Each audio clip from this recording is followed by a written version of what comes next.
Svarbus pranešimas seniems ir naujiems prenumeratoriams. Po ilgo bano už nepatogų video grįžau su paskutiniu video. Tai yra paskutinis video YouTube'e, nes turiu paskutinį įspėjimą. Jei jo nepaisysiu, tai YouTube'as sunaikins Katanos origami anketą. Todėl aš persikėliau į Rumblą, į necenzūruojamą platformą. Per tą laiką, kol manęs nebuvo YouTube'e, aš perkėliau visus video iš YouTube'o ir sukūriau naujų. Rumblėje galėsite pamatyti ne tik visą tiesą, bet ir naujai įkeltą video Kabalos griūtis, kuri skirta vaikams, bet tinka ir suaugusiems.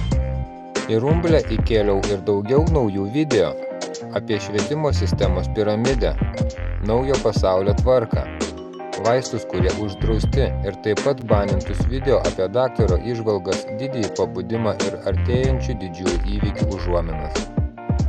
Taip pat mane galite rasti Telegrame. Nuorodas į Rumblę ir Telegram kanalus palieku aprašyme po video. Iki pasimatymo Rumblėje ir Telegrame, bet tikrai nebe čia. Iki.